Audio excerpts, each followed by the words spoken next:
Olá, pessoal. Bom dia. Anderson, Paloma. Bom dia aos senhores.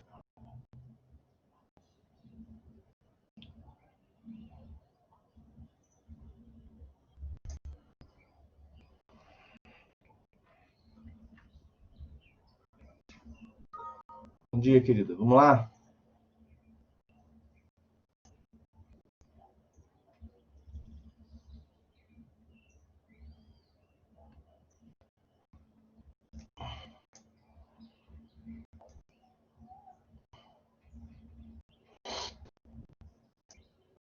Vamos dar continuidade aqui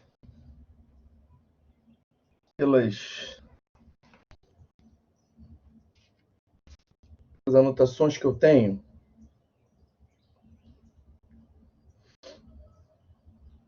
Nós vamos falar de questões preliminares hoje.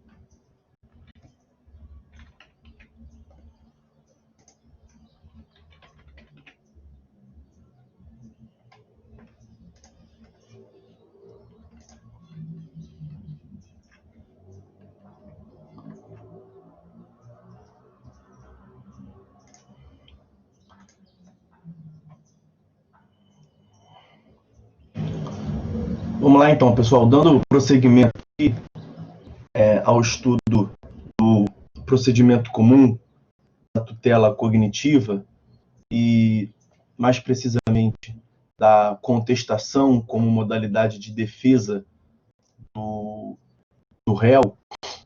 Nós, na aula passada, tratamos justamente da contestação como defesa, da contestação como um ônus, do prazo para a contestação, prazo de 15 dias contados da forma do artigo 335.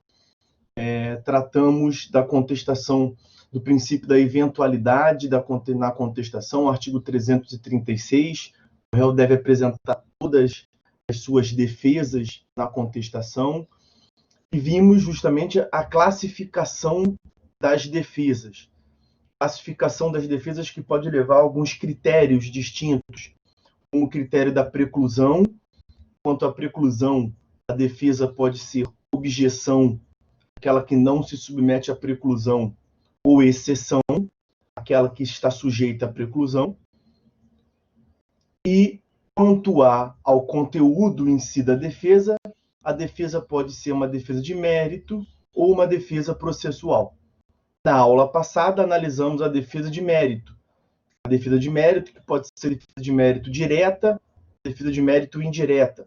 Analisamos isso e vimos as consequências processuais. Nós vamos dar prosseguimento aqui, portanto, na análise da defesa processual. Defesa processual, que também é chamada como sendo as questões ou a questão preliminar. São as questões preliminares. Falamos disso também. Questões preliminares, tecnicamente, são aquelas que têm a aptidão de impedir a análise do mérito. Na verdade, impedir a análise da questão principal, né? E aqui a questão principal seria o mérito.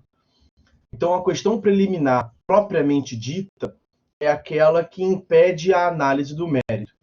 E, costumeiramente, se chama de questões preliminares, de modo genérico, aquelas que estão elencadas no rol do artigo 337.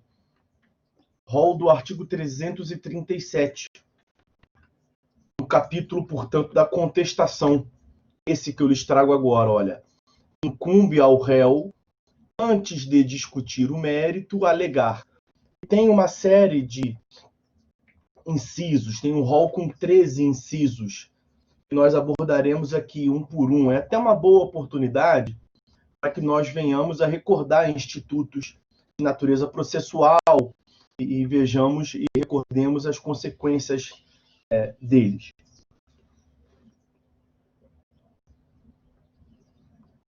Ok?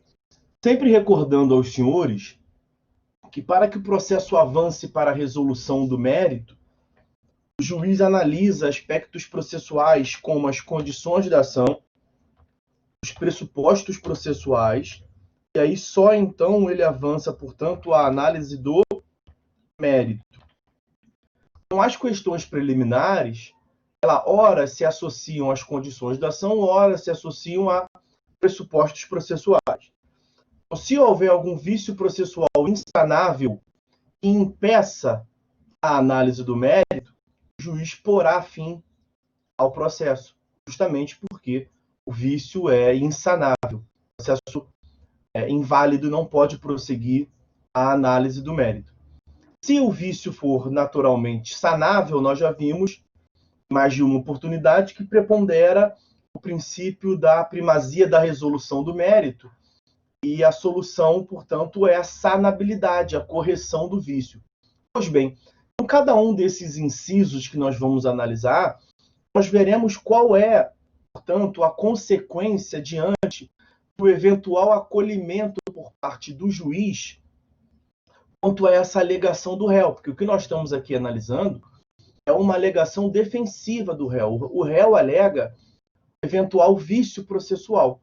Vamos entender que a alegação é essa e vamos cogitar de um eventual acolhimento do juiz. Se o juiz vier a acolher, qual será a consequência? Isso que nós veremos aqui. Se a consequência do acolhimento do juiz for a extinção do processo sem resolução do mérito, sentença terminativa, sentença nós não estudamos ainda, mas já fiz menção aqui, sentença terminativa é aquela que põe fim ao processo sem resolução do mérito, e isso se encontra lá no artigo 485, artigo 485, olha, o juiz não resolverá o mérito quando também tem um rol de incisos, de hipóteses, vícios processuais graves, vícios processuais insanáveis, que ensejam a extinção do processo sem resolução do mérito. Justamente, o juiz não pôde chegar ao mérito pelo reconhecimento desse vício. Então, quando a alegação do réu estiver no 337, a parte defensiva da alegação dele na contestação, e o acolhimento por parte do juiz for apto para ensejar uma hipótese do artigo 485, ou seja, o acolhimento do juiz ensejar uma sentença sem resolução do mérito, nós estaremos diante, portanto, de uma preliminar própria, de uma preliminar propriamente dita, ou de uma preliminar peremptória. Preliminar própria ou preliminar peremptória. Agora, nem tudo que está no rol do artigo 337 tem essa aptidão de, mesmo que acolhido pelo juiz, ensejar a extinção do processo. Tem coisa que está ali no 337 que, em que pese ser chamado na prática de preliminar, mesmo que o juiz venha a acolher, nunca vai levar à extinção. Então, tecnicamente, é incompatível com preliminar. Como eu lhes disse, inclusive na aula passada, preliminar, no sentido técnico-processual, preliminar é o tipo de questão que, uma vez acolhida, impede a análise da questão principal. E aqui a questão principal é o mérito. Então, tecnicamente, o acolhimento da questão principal deveria ter como consequência a não análise do mérito, a extinção do processo sem análise do mérito. Então, se o que está no 337 fosse mesmo preliminar, como que se chama na prática forense, o acolhimento por parte do juiz deveria ensejar uma sentença terminativa, como está no 485. E nós veremos que nem tudo que está no 337 tem essa consequência processual, pois então, estes incisos do 337 são chamados de preliminares, mas não são realmente preliminares, adivinha? São as chamadas preliminares impróprias. Sabe aquele tipo de coisa? É sem ser. É preliminar sem ser. Preliminares imprópria ou preliminar imprópria. Também chamada de preliminares dilatórias. Porque a consequência não é peremptoriamente a extinção do processo. A preliminar própria é também chamada de preliminar peremptória. Aconteceu, acabou. Extinção do processo. Preliminar é isso. A preliminar imprópria é preliminar Nutella, vamos assim dizer. Preliminar imprópria é preliminar dilatória, porque a consequência é a dilação do processo. O processo vai esticar um pouquinho mais. Ok? Pode até ser que a preliminar imprópria indiretamente venha a ensejar posteriormente a extinção do processo, mas não diretamente pelo acolhimento da preliminar, como nós veremos. Mas aí já será por uma atitude do autor. Então, numa preliminar imprópria, o juiz acolhe que a alegação do réu tem razão e determina que o autor corrija. Se o autor não corrigir, ou seja, a manutenção daquele vício processual pode vir a ensejar uma extinção do processo. Mas aí já não é diretamente pelo acolhimento da preliminar. Já é pela manutenção, já é pela inércia do autor. Nós veremos isso quando do estudo de cada um dos incisos. Mas essa é uma classificação quanto às preliminares. Preliminar própria, preliminar peremptória ou preliminar raiz, podemos dizer. É a preliminar como sempre foi. A preliminar que tem a aptidão de gerar diretamente a extinção do processo quando acolhida. E aí, preliminar imprópria, preliminar dilatória, preliminar Nutella, é a preliminar que é sem ser. A preliminar, que é chamada de preliminar, e na verdade não é. É chamada impropriamente de preliminar. Porque, em que pese ser chamada de preliminar, não é tecnicamente, na essência, preliminar. E não gera como consequência direta a extinção do processo. Mas imediatamente gera uma dilação procedimental. Ok? Então nós vamos passar a ver, portanto, cada um desses incisos. Vamos fazer um apanhado geral, uma recordação de cada um dos institutos, de cada um desses incisos. Naturalmente que a proposta aqui não é voltar à aula desses institutos, é fazer só uma menção para voltar a situar os senhores e fazer um contraponto com as consequências processuais. Né? Então, quer dizer, estamos aqui na contestação do réu. A minha intenção aqui é olhar para trás, para a teoria geral do processo, olhar para frente, para as consequências processuais, para que nós tenhamos, portanto, uma visão panorâmica do processo. É assim que eu penso que o processualista deve trabalhar. Ok? Vamos ao ponto.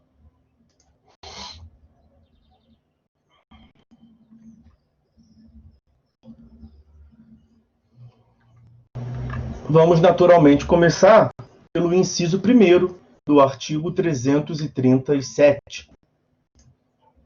O artigo 337, que prevê que incumbe ao réu, antes de discutir o mérito, alegar.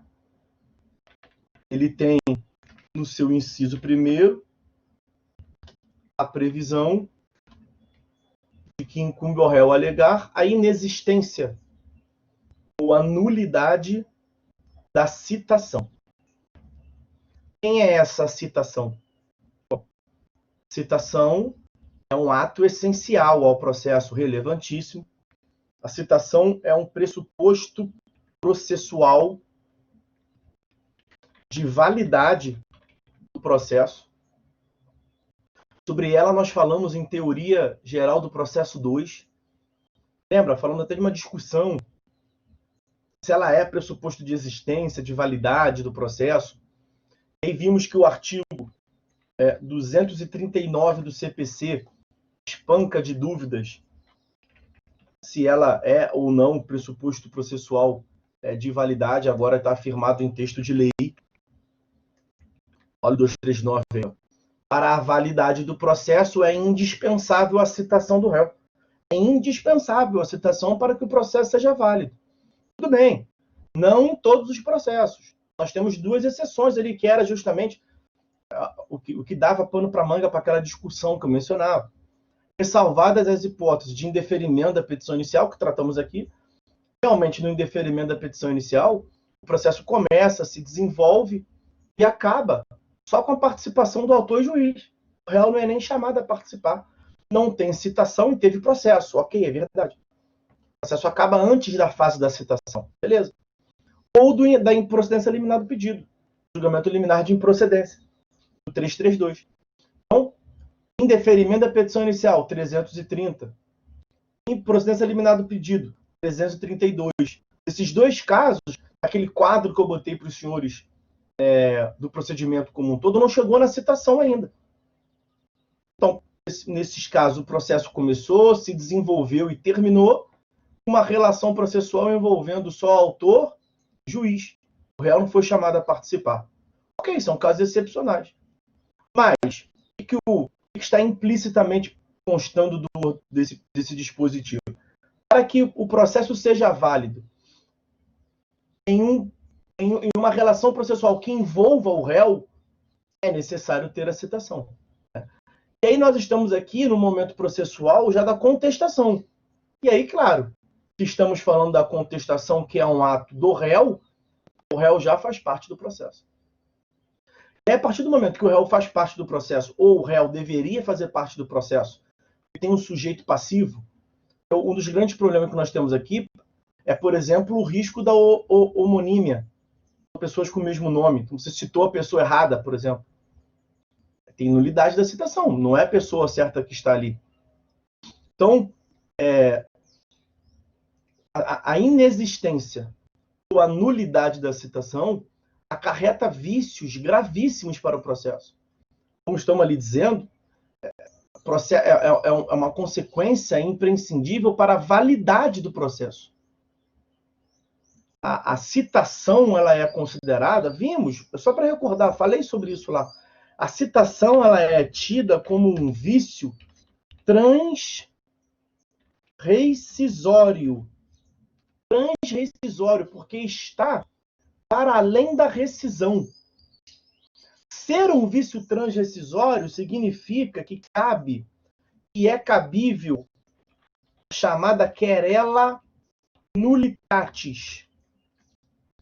Querela nullitatis, meus amigos, é assim.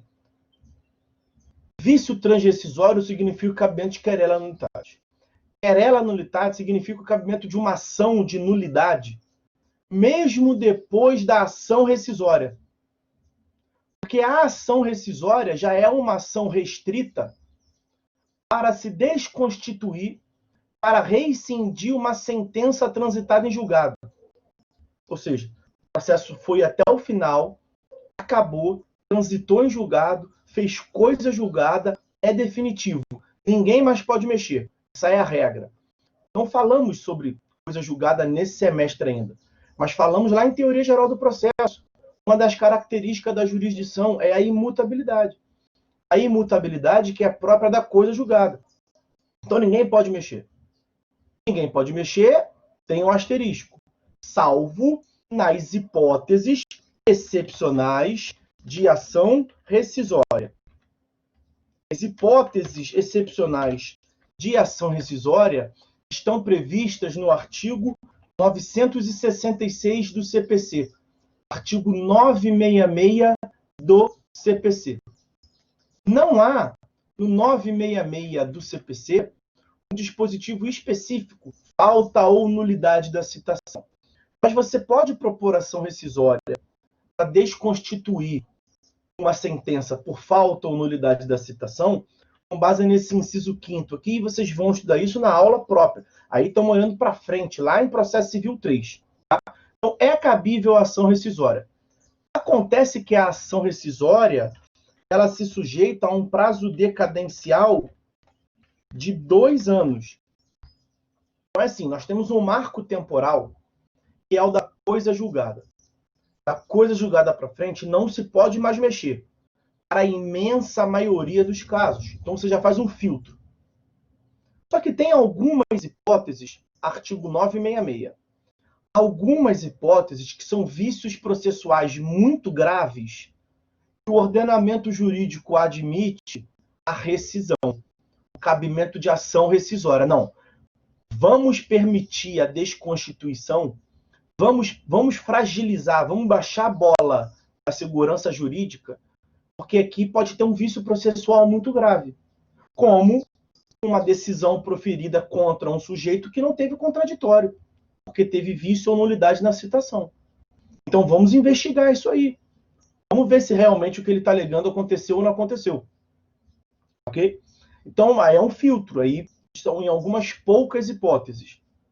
Mas, mesmo nesses casos de ação rescisória, que só cabe em poucos casos, tem uma restrição, que é o prazo decadencial de 2 anos.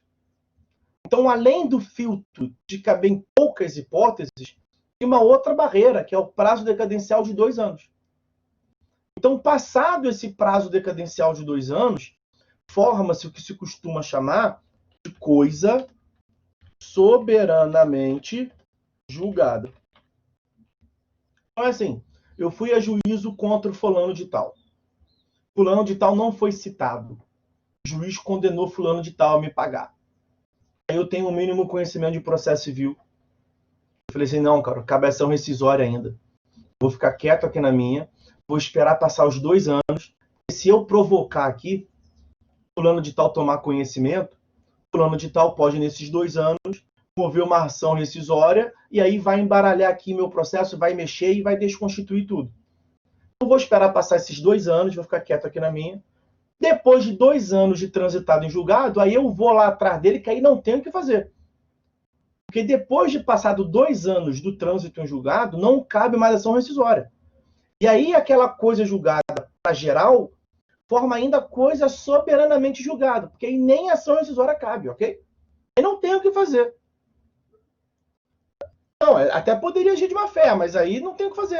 Na imensa maioria dos casos, não tem o que fazer. Você poderia até cogitar de um outro tipo de ação, mas na imensa maioria dos casos, não se tem o que fazer. Na imensa maioria dos casos, mas nesse caso aqui, nesse caso da inexistência de citação, ainda tem o que fazer. É isso que eu quero mostrar para vocês. Para vocês verem qual é a gravidade de não ter citação. É isso que eu estou querendo mostrar para vocês. Quando eu digo que a inexistência ou nulidade, um vício quanto à citação, é considerado um vício transrescisório, é porque ele está para além da rescisão. Então, além de caber a ação rescisória, cabe também essa querela nulitatis. É uma ação de nulidade que não se sujeita a prazo decadencial. Ou seja, naquele meu exemplo, fulano de tal, ele tem 2 anos, o fulano de tal, naquele meu exemplo, ele tem 2 anos para propor a ação rescisória. Mas ele tem um prazo indeterminado para propor essa querela nulitatis. É uma ação declaratória de nulidade. Por quê? Porque esse vício processual da inexistência de citação é algo intolerável no nosso ordenamento jurídico. Então, eu quis fazer esse apanhado geral para que vocês consigam situar a importância realmente da citação e possam perceber, olhando para frente, as consequências processuais. Você tem como mexer um processo eivado de um vício de citação para o todo sempre. Então, acho que eu consegui demonstrar o tamanho da encrenca aqui, o tamanho do problema. Agora, nós estamos analisando qual capítulo, qual ato processual nós estamos analisando? A contestação. Nós estamos vendo a contestação? Aí tem um detalhe. Tem um pequeno detalhe. Para que serve a citação? Trouxe ali o 239. Vou voltar e vou pegar o 238. Citação é o ato pelo qual são convocados o réu, o resto que não nos interessa, para integrar a relação processual.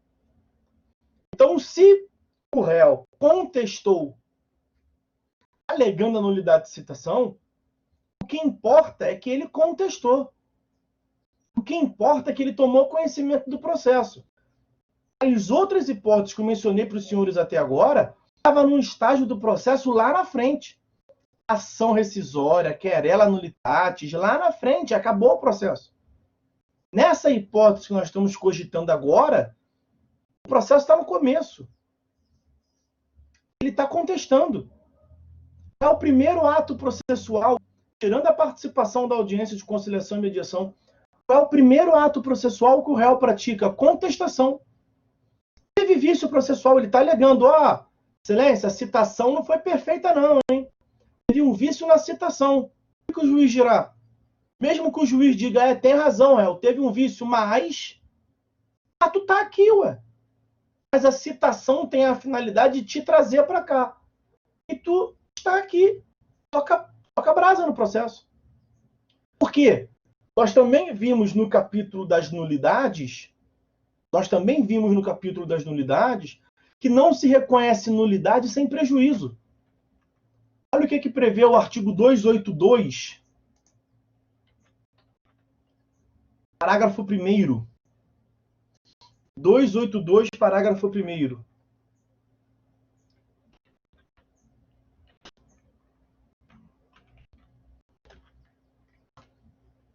O ato não será repetido, nem a sua falta será suprida, quando não prejudicar a parte. Então, se o réu não demonstrar que houve juízo para o seu direito de defesa, a hipótese que nós estamos aqui imaginando é um réu que contestou. Nós estamos estudando a contestação. O que o juiz dirá? Foi mal aí, falha nossa, o Estado errou em alguma coisa. Vamos tentar consertar para os próximos. Mas nesse aqui, errou, mas deu certo. Por que deu certo? Porque a finalidade, que é te dar ciência réu, te trazer para o processo, foi cumprida. Não teve prejuízo para o seu direito de defesa. Aliás, réu, tu trouxe uma boa contestação. Tanto é uma boa contestação que pegou um vício processual, e tu tem razão. Tu tem razão, mas não vai dar em nada. Não vai dar em nada nesse ponto. Tô entendendo o que estou dizendo? Alegar vício de citação nesse momento do processo acaba sendo a água de salsicha, sabe? Mas não estou diminuindo a importância. Por isso que eu faço esse contexto antes do vício da citação, que é algo realmente muito importante. É algo muito importante. Mas pode calhar de não dar em nada. Não é que você vai alegar vício de citação e vai explodir o processo. Não necessariamente. Se você alegar no momento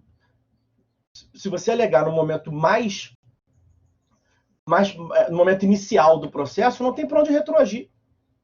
Mais para trás do processo está, mais inicial, na fase mais inicial que o processo esteja. Você não tem para onde retroagir. Ele já está na fase mais inicial. É isso que eu estou dizendo. Tem também aqui o 239, parágrafo 1º, para dizer que essa ideia aqui, comparecimento espontâneo do réu, porque o que eu aleguei até agora foi de vício na citação. Imagina a inexistência de citação. O réu que aparece fala assim, excelência, ninguém me citou. O que o juiz vai dizer? Não esteja citado. O comparecimento espontâneo do réu ou do executado supra a falta ou nulidade da citação. E aí a diferença é que vai fluir a partir da data que ele aparece, a data para apresentar, o prazo para apresentar a contestação. Isso se ele não tiver já trazido a contestação nesse ato de ingresso dele.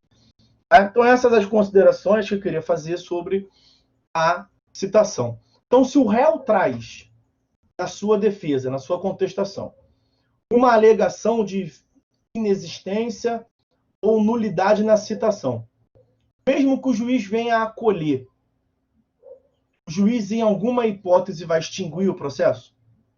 Não, nunca. Se estivermos no 239, parágrafo 1º, o réu entra no processo, o processo está lá no final. O juiz vai determinar a retroação do processo. E aí ele teve prejuízo. Se o réu apresenta uma contestação no prazo da contestação, não teve prejuízo nenhum. Se fosse uma ótima contestação, o juiz pode reconhecer que teve um vício, mas não teve consequência processual nenhuma.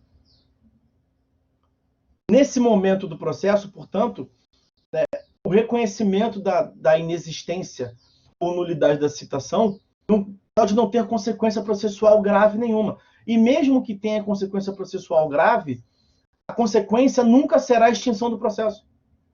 Nunca será a extinção do processo. No máximo, a consequência do reconhecimento da inexistência da citação vai ser a nulidade dos atos que se praticou no processo e a retroação para praticar novamente os atos com a presença do réu.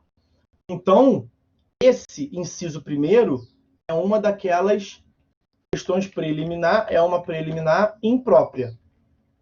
É uma preliminar imprópria, esse inciso primeiro do artigo 337, a inexistência ou nulidade da citação.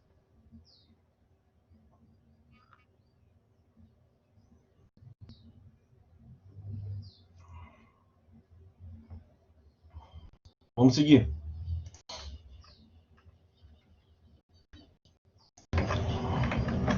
Então, meus amigos, vamos agora ao 337, inciso 2º. 337, inciso 2º, prevê que incumbe ao réu alegar, antes de discutir o mérito, como preliminar, a incompetência absoluta ou relativa.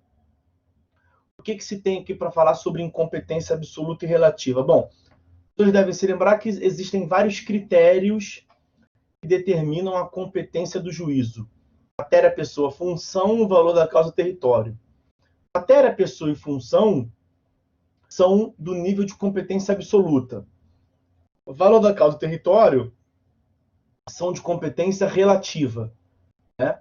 E competência absoluta e competência relativa são categorias absolutamente distintas, diametralmente distintas. Né? A incompetência absoluta, por exemplo, pode ser reconhecida de ofício. A relativa depende de provocação. A absoluta pode ser reconhecida a qualquer tempo, em qualquer grau de jurisdição. A relativa está sujeita à preclusão, só pode ser alegada em um certo momento. A incompetência absoluta é um vício insanável. A incompetência relativa, ela é um vício sanável, admite correção. Então, isso foi analisado em teoria geral do processo. Sobre a incompetência absoluta, eu chamo a atenção dos senhores, eu recordo o que nós estudamos lá do artigo 64. Mais precisamente, o parágrafo 1º do CPC. 64, parágrafo 1º. A incompetência absoluta pode ser alegada em qualquer tempo e grau de jurisdição. Deve ser declarada de ofício. Ou seja, está no 337, inciso 2º, dizendo que o réu pode alegar, mas ele pode alegar no dia seguinte, depois da petição, por petição. O réu pode alegar a qualquer momento. Qualquer momento ele pode alegar. Não apenas na contestação. Porque ela não se sujeita à preclusão. Logo, a incompetência absoluta é uma objeção. Ela não se sujeita à preclusão. Pode ser alegada a qualquer tempo. A incompetência absoluta, ainda a incompetência absoluta, ela é uma causa de ação rescisória, que mencionamos ainda há pouco. É um vício processual gravíssimo. Mesmo transitado em julgado, mesmo tendo sido formada uma coisa julgada sobre uma decisão de mérito, o sistema processual admite que se mexa naquilo, porque é um vício muito grave. Essa é a incompetência absoluta. Tem de mais importante para ver aqui na contestação, no entanto, é a incompetência relativa. Quanto à incompetência relativa, assume relevo aqui o que consta do artigo 65 do CPC. Aquela ideia de prorrogação da competência. Vai lá. Prorrogar-se-á a competência relativa se o réu não alegar a incompetência em preliminar de contestação. Em preliminar de contestação. O artigo 337, como nós estamos vendo, chama-se em geral como sendo preliminar de contestação. O réu tem que alegar aqui. Nós vimos que a incompetência absoluta o juiz pode conhecer de ofício. E a incompetência relativa? A incompetência relativa o juiz não pode conhecer de ofício. Isso os senhores vão extrair aqui, ó, do artigo 337, esse próprio 337 que estamos vendo, parágrafo 5º. Olha lá, excetuadas a convenção de arbitragem. Esquece a convenção de arbitragem. E a incompetência relativa, olha ela aí. O juiz conhecerá de ofício das matérias enumeradas nesse artigo. O que nós vimos até agora? Inexistência, nulidade de citação, inciso 1º. A qualquer momento que o juiz perceber isso, ele pode corrigir de ofício. Questão de ordem pública. Incompetência absoluta. Acabamos de ver, o juiz pode conhecer de ofício a qualquer momento. E tudo que constar desse 337, esses vícios processuais, de um modo geral, o juiz pode corrigir de ofício, menos quais? Convenção de arbitragem e incompetência relativa. Então, a incompetência relativa, mesmo que o juiz se dê conta, e nós falamos sobre isso, mesmo que o juiz se dê conta, e está aqui comigo, mas não era para estar aqui, não. O juízo competente era em outro território. O juiz tem que ficar na dele, quietinho. Porque a incompetência relativa, em geral, a territorial, o juiz não pode pronunciar de ofício. Depende de alegação pela outra parte. A alegação pela parte interessada que se dá em preliminar de contestação. Se não vier em preliminar de contestação, o vício da incompetência não existe mais. Porque artigo 65 terá ocorrido a prorrogação da competência. E o juízo que até então era incompetente passará a ser competente. Ok? Bom, mas a parte alegou incompetência. O que nós estamos vendo é a alegação de incompetência. A parte alegou incompetência. Seja absoluta, seja relativa. Tanto faz. A parte alegou. A parte alegou e o juiz acolheu. Qual é a consequência processual? A parte alegou e o juiz acolheu. Qual é a consequência processual? Artigo 64, parágrafo 3º. Caso a alegação de incompetência seja acolhida, os autos serão remetidos ao juízo competente. Veja, nunca é a extinção do processo. No Código de Processo Civil, na justiça convencional, tradicional, justiça comum, a incompetência do juízo nunca enseja a extinção do processo, mas a remessa dos autos ao juízo competente. Então, estamos diante aqui de uma preliminar imprópria ou dilatória. Vai perder um tempo maior no processo, vai tirar de um lugar e vai mandar para o outro. Não é uma preliminar peremptória ou uma preliminar própria, propriamente dita, é uma preliminar imprópria. Ok? E aí, por fim, uma última consideração aqui, nós já falamos sobre isso na aula sobre audiência de conciliação e mediação. Só para recordar aos senhores, que consta do artigo 340, parágrafo 3º. Artigo 340, parágrafo 3º, prevê, tem a ver sobre contestação e essa questão de incompetência territorial. Quando tem uma audiência designada e a parte alega incompetência territorial, a contestação pode ser protocolada no foro de domicílio do réu. Se a parte está alegando, né, se a parte está alegando que a demanda não deve tramitar onde está tramitando, porque o foro, a competência padrão territorial é no foro de domicílio do réu, e seria essa a hipótese, e o autor desrespeitou, logo, não era para tramitar lá, tinha que tramitar aqui, onde o réu se situa, onde os senhores estão agora em Rio de Janeiro. A demanda tinha que tramitar no Rio de Janeiro, onde a maioria dos senhores estão, Penha, tinha que tramitar por aí. O cara propôs a demanda em Palmas, Tocantins. Primeiro ato que o juiz designou, os senhores foram citados. Primeiro ato que o juiz designou, audiência de conciliação e mediação. Os senhores podem alegar contestação à incompetência? Podem, mas a contestação vem depois da audiência, né? E aí qual é o drama que nós temos aqui? Olha que trabalho, eu vou ter que ir lá para a audiência, para depois voltar, para depois eu ter os 15 dias para protocolar lá. Eu vou ter que ir lá 2 vezes. Uma para audiência e outra para protocolar a contestação, para só depois esse processo voltar para cá? Não. Você pode protocolar a contestação aqui no foro do seu domicílio, o judiciário vai providenciar a remessa daqui para lá, e quando você protocola aqui alegando a incompetência territorial, a audiência sai de pauta. Justamente para evitar esse tipo de situação. Estou recordando algo que eu já mencionei, na verdade, na aula lá de audiência. audiência de conciliação e mediação. Então, vencemos aí mais um dispositivo, o inciso 2º, incompetência absoluta e relativa, desse artigo 337. Vamos ao próximo. Não sem antes tomar o digníssimo café.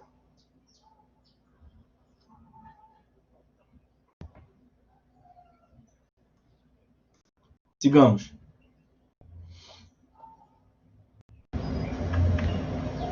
Vamos lá. Artigo 337, senhores. Questões preliminares. Incumbe ao réu alegar, antes de discutir o mérito, inciso 3º, incorreção do valor da causa. Isso é mais rápido, tem menos coisa para falar. É menos denso, né? Nós vimos que é um requisito da petição inicial a indicação do valor da causa. Sobre valoração da causa, vejam lá o que consta dos artigos 292, 293 e 290. Não, mentira. Não é 291, me perdoem, 291, 292 e 293. Tirar de cabeça tem disso, deixa eu ver. É 291, 292 e 293. Risquem de cima ali. Aqui esse chat aqui não tem como cortar, apagar, tá? É 291, 292 e 293. O 291 vai dizer que toda causa tem valoração, mesmo que não tenha conteúdo econômico aferível. O 292 tem uma tabela, como é que se calcula. E o 293 é o que mais nos interessa aqui, ó. Que é o link que faz com esse dispositivo de agora. O réu poderá impugnar, em preliminar da contestação, olha que gracinha, o valor atribuído à causa pelo autor, sob pena de preclusão. Sob pena de preclusão, logo é uma exceção. É um tipo de defesa do réu que submete-se à preclusão. E o juiz decidirá a respeito, claro, né? A parte alega, o juiz decide. Impondo, se for o caso, a complementação das custas. E aí é importante que o dispositivo já traz, inclusive, uma consequência. Quando a consequência processual, por que o réu alega a incorreção no valor da causa? É claro que o papel do réu, brincando, um dos papéis do réu é encher o saco do autor. Mas não, qual é a utilidade processual um réu alegar incorreção ao valor da causa? Porque o autor lá, ele paga as custas, as despesas processuais, incumbe ao autor, quem vai a juízo, ao demandante, antecipar. E as custas, as taxas judiciárias, elas são recolhidas de acordo com o valor da causa. É uma porcentagem de acordo com o valor da causa. Isso é a lei de organização judiciária, o Código Tributário local que estabelece, em geral é 1/2% do valor da causa. Então, quanto maior for o valor da causa, maior vai ser as custas que o autor vai ter que pagar. Claro, se ele não tiver JG, né? Se ele não tiver o benefício da assistência judicial gratuita. Então, se ele não tem JG e ele colocou o valor da causa errado, provavelmente é que ele não quer antecipar muitas custas. E o réu alegando isso, se o juiz acolher, olha a parte final, vai determinar que ele complemente as custas. Pode ser que ele não queira tirar o escorpião do bolso, ele não queira tirar mais dinheiro, não sei nem se eu vou ganhar, o autor pensando, né? Não sei nem se eu vou ganhar a causa, já estou botando mais dinheiro aqui, investindo, ter que tirar mais, não. Então, isso para lá, vamos esquecer. Pode ser que seja um desestímulo, portanto, ao prosseguimento da demanda. Claro que isso é um trunfo, um motivo para o réu alegar. Um desestímulo para o autor é um estímulo para o réu, naturalmente. Um outro motivo é que as multas processuais, muitas das multas processuais, são fixadas de acordo com o valor da causa. Vejam os senhores o que consta do artigo 77, artigo 81. O que nós mencionamos aqui, o que nós vimos na aula retrasada, salvo engano, artigo 334, parágrafo 8º. Qualquer das partes que não vai e deixa de comparecer injustificadamente à audiência de conciliação ou mediação, multa. 2% o valor da causa. Então, a valoração da causa acaba influenciando também uma conduta proba, ética e leal dos sujeitos processuais como um todo. E uma última consequência, não menos importante, ainda mais para a gente, o valor da causa influi especialmente nos honorários advocatícios. Uma das formas de se calcular, uma das possibilidades de se calcular honorários advocatícios sucumbenciais, aquele que sucumbe no processo, aquele que perde o processo, tem que pagar honorários para o advogado da parte que perdeu, da parte que ganhou.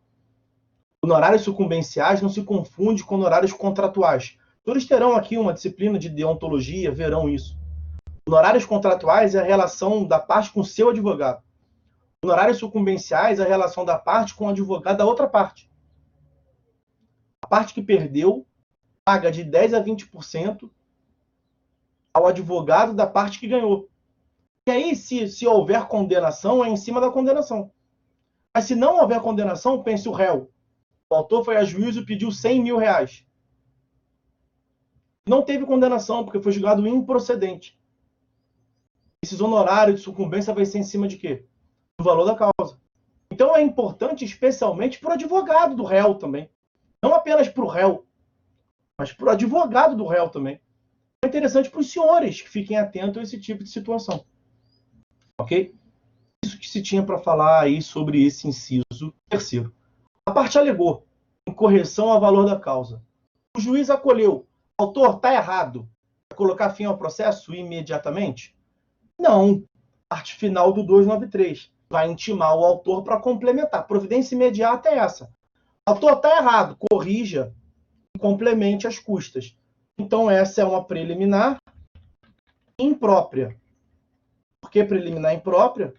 Porque não gera imediatamente a extinção do processo. Claro, o juiz intima para corrigir o valor da causa e complementar as custas. Aí cai naquele cenário que nós cogitamos aqui. O autor vira para o advogado dele e fala: não, doutor, tem que pagar mais, aí não aguento mais. Eu não sei se vou ganhar, já desembolsei uma quantia, já estou por aqui, não chega, deixa eu morrer então. Aí o juiz intima de novo: vamos lá, autor, ajusta aí as custas, ajusta aí o valor da causa e recolhe as custas. Intima, o autor não paga, o juiz pode extinguir o processo? Aí pode. Mas não é diretamente pela alegação do réu. É pela inércia do autor em corrigir o vício. É uma preliminar imprópria. Ok? Inciso 4º. Vamos seguir.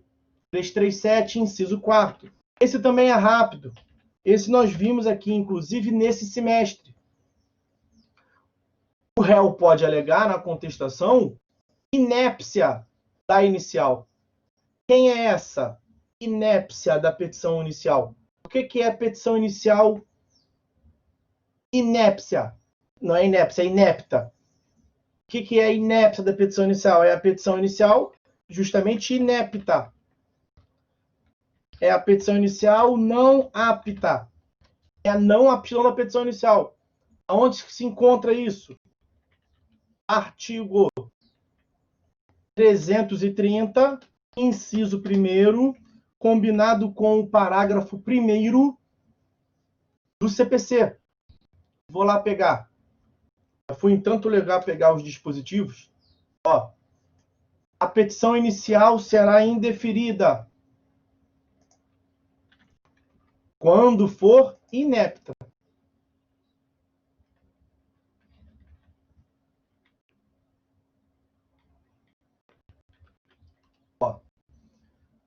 A petição inicial será indeferida quando? Inciso 1º, for inepta. Parágrafo 1º. Considera-se inepta a petição inicial quando? E traz ali os incisos que nós já analisamos. São vícios dos elementos objetivos da demanda na petição inicial. E aí, olha o que prevê o artigo 485 do CPC. O juiz não resolverá o mérito quando indeferir a petição inicial. O indeferimento da petição inicial é uma causa, portanto, de sentença terminativa, de extinção do processo sem resolução do mérito. Então, neste caso, estamos diante de uma preliminar propriamente dita. Aqui é uma preliminar própria. Preliminar própria. Ok? Preliminar própria.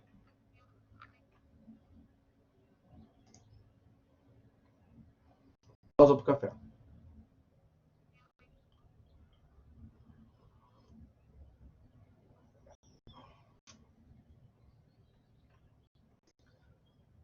Seguindo. Os incisos 5º, 6º e 7º do artigo 337. Artigo 337, preliminares. Preliminares. Artigos 5º, 6º e 7º, perempção, litispendência e coisa julgada. Por que eu trouxe esses três aqui junto, em conjunto?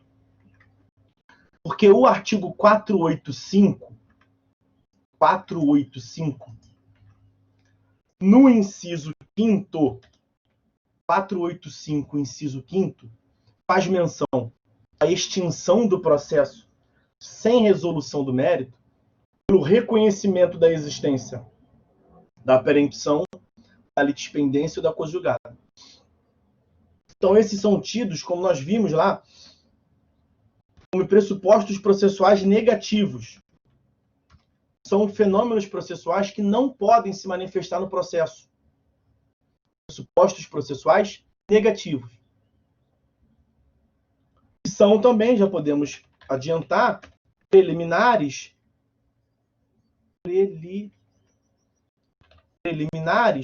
próprias. Preliminares propriamente ditas, peremptórias, que geram, o acolhimento gera a extinção do processo. Então, esse é um ponto em comum que há entre esses três incisos. O 337, perempção, litispendência e coisa julgada. O 337 trata em três incisos distintos. O 485 juntou num inciso só. É por isso que eu estou tratando eles aqui junto, em conjunto. Mas aí, se você for analisar mais detidamente, perempção não tem lá muito a ver com litispendência e coisa julgada, não. Até tem um ponto de contato. Tá? Vamos lá, onde é que está a perempção? Os senhores talvez se lembrem. Eu expliquei para os senhores o que é perempção. Perempção, e eu costumo me referir a perempção como um dos institutos mais sem noção que o processualista foi capaz de inventar. A perempção surge a partir da terceira extinção por abandono do autor. Então, tem o primeiro processo que o autor abandona. E aí nós veremos no momento próprio. No caso de sentença sem resolução do mérito por abandono do autor, depende de intimação pessoal. O juiz, para extinguir o processo por abandono do autor, ele precisa intimar pessoalmente o autor. Por quê? Porque quem conduz o processo é o advogado, né? O autor nomeia a parte nomeia um advogado, procuração, e as intimações, os atos de comunicações processuais, as intimações eletrônicas, saem publicadas em nome do advogado. A publicação se dá na pessoa do advogado. O que o sistema processual pensou?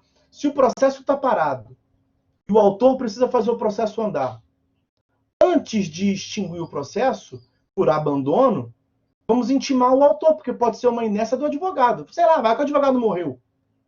Vai colocar fim ao processo do autor, o autor pode não ter culpa nenhuma. Vai que o advogado é um bunda mole, está deixando o processo para lá.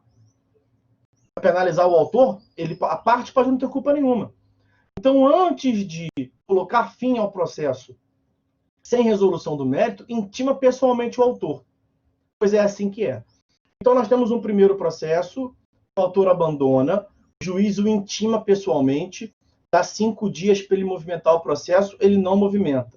Consequência, sentença de extinção por abandono. Como nós veremos, está nesse 485 mesmo. Sentença sem resolução do mérito. É o inciso terceiro. 485, inciso terceiro. Sentença por abandono do autor. E o parágrafo 2º vai dizer que tem que intimar pessoalmente. Aí esse mesmo autor que abandonou o primeiro processo, ele propõe a segunda demanda. A pergunta é, por que o cara que abandonou o primeiro processo propõe o segundo processo? Mas esse propôs. Ele propõe o segundo processo e abandona o segundo processo. E o juiz o intima pessoalmente. Aí vai um oficial de justiça lá. O oficial fala, pô, de novo, eu já vi aqui antes. Ó, mandado de intimação de Vossa Excelência. O juiz está mandando você dar andamento no processo. 5 dias. Esteja ciente. Se não der andamento, vai acabar o processo. Não, estou sabendo. O que ele faz? Nada. O juiz coloca fim ao processo. E esse cara que abandonou 2 processos, ele não tem interesse no andamento do processo, ele propõe um terceiro processo. Qual o sentido disso? Tanto que ninguém nunca viu. Ele propõe um terceiro processo. E o processo anda até que chega um momento que para. E o juiz quer colocar fim ao processo, porque o processo está parado. Isso precisa do autor para fazer o processo andar. O juiz intima, então, pessoalmente, o autor. E vai oficial de movimenta a máquina pública. Intima pessoalmente o autor, e o autor não dá andamento ao processo. O juiz põe fim ao processo. Quando surge esse fenômeno da terceira sentença por abandono, vem à luz um novo fenômeno processual que é a tal da perempção. E no que consiste a perempção? A terceira sentença, que foi essa que nós vimos, tem como fundamentação o abandono. Julgo extinto o processo sem resolução do mérito por abandono do autor. Igual a primeira, igual a segunda, é a terceira. Por que serve a perempção, então, professor? O quarto processo. Se esse mesmo cara que abandonou o primeiro, abandonou o segundo, abandonou o terceiro, se ele ousar propor o quarto, o que o juiz vai dizer para ele? Não, Carol, eu não vou nem esperar você abandonar o quarto processo, porque tu já mostrou que tu não sabe demandar. Então a lei te retirou aqui a pretensão de ir a juízo. Você não pode demandar. É isso que é perempção. É um pressuposto processual negativo. Acontece que isso não tem repercussão prática, isso não acontece, né? Mas essa é a perempção.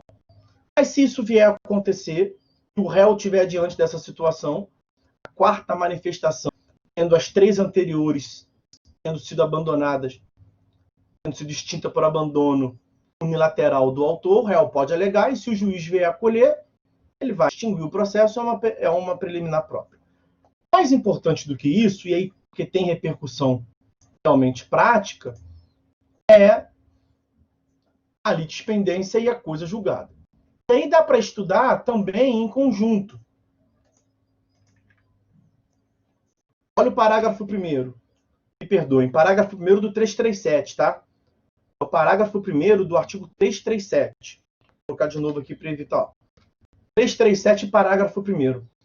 Verifica-se a litispendência ou a coisa julgada quando se reproduz ação anteriormente ajuizada. A perempção acaba sendo uma reprodução de ação anteriormente ajuizada também, né? Essa é a proximidade entre os dispositivos. A litispendência e a coisa julgada é uma reprodução de ação anteriormente ajuizada. Olha o parágrafo 2º também do 337. Esses dispositivos nós já mencionamos, eu já tratei deles com os senhores em várias passagens. Em TGP 1 e 2, aqui nessa disciplina, quando eu falo de elementos da demanda. Olha, uma ação é idêntica à outra. O dispositivo anterior falou que reprodução de demandas, né? A reprodução de demandas se dá quando uma ação é idêntica à outra. E uma ação é idêntica à outra quando possui as mesmas partes, a mesma causa de pedir e o mesmo pedido. Então, esse é o fenômeno que nós estamos vendo, a reprodução de demandas. Demandas idênticas. E o que diferencia a litispendência da coisa julgada? A litispendência, existe a litispendência, A com H, né? Temos a litispendência quando se repete a ação que está em curso. Litispendência, eu já mencionei para os senhores, litispendência, se separa, vem de lit, pendente. Litis, lide. Pendência, naturalmente, pendente. Então, litispendência é o fenômeno da lide pendente. No momento, numa fase processual, numa fase da evolução histórica do processo, na qual lide era entendido como processo, como demanda, havia uma confusão. Hoje em dia não é mais assim. Litisconsórcio é outro instituto. É o fenômeno da demanda, do processo em consórcio, pluralidade de partes. E uma coisa, litispendência, quando há uma pendência de demanda. Então, quando temos a propositura da segunda demanda, a primeira ainda está pendente de julgamento, ainda está em curso. O que fazer com a segunda? Extinguir. 485, inciso 5º. Extinção. Qual é o fundamento da extinção da segunda? Juízo natural. Juízo natural para julgamento é a primeira. Porque senão você permitiria a escolha do juízo, né? Você pega a petição inicial, Rio de Janeiro, 50 varas cíveis, faz 50 petições iniciais, vai no distribuidor e dá para o distribuidor, assim. Distribui as 50 aí. Você quer cair na vara de número 30. Aí vai distribuir, vai cair uma em cada. Na que cair na 30, você vai ficar nela, vai desistir das outras e vai prosseguir. Você não pode escolher o juízo. Se fosse assim, você permitiria. Não pode. É a primeira. O primeiro juízo é o juízo prevento. Nós já falamos sobre isso. A primeira distribuição torna prevento o juízo. Então, a segunda demanda, ela deve ser extinta. Ela é litispendente. Aí a consequência da alegação da litispendência. E a coisa julgada? A coisa julgada está no parágrafo imediatamente posterior, o parágrafo 4º. A coisa julgada é quando se repete a ação que já foi decidida, por decisão transitada em julgado. O trânsito em julgado é o fenômeno do não cabimento de recurso. Uma decisão que não cabe recurso, uma decisão definitivamente julgada. Coisa julgada, nós veremos melhor na última aula, provavelmente, do semestre. Mas veja lá o artigo 502. A coisa julgada nos remete à ideia de definitividade. Isso nós já vimos nas características da jurisdição. A definitividade do provimento jurisdicional. Então, quando você reproduz a segunda demanda, a primeira já foi definitivamente julgada, por decisão transitada em julgado, já formou coisa julgada. Coisa julgada vem da expressão res iudicata. E res iudicata não significa, ou não era para ser literalmente, coisa julgada, né? Era muito melhor a tradução que os lusitanos deram, de caso julgado. Coisa julgada parece treco julgado, bagulho, troço julgado, coisa julgada. Vem de res iudicata. No direito material, res é coisa, né? No direito processual, res é caso, é demanda, é causa. No direito português, que nós chamamos aqui de coisa julgada, eles chamam lá de caso julgado. É esse fenômeno. Quando você propõe a segunda demanda, a primeira já foi julgada, por decisão transitada e julgada. O que fazer com a segunda? É colocar fim. Aquele conflito de interesse já foi resolvido. Não pode ter bis in idem. Ok? Então, esses são preliminares próprias. Esse 337, inciso 5º, perempção, inciso 6º, litispendência, inciso 7º, coisa julgada, estão todos eles, como nós vimos aqui em cima, no artigo 485, inciso 5º, e ensejam todos eles uma sentença de extinção do processo sem resolução do mérito.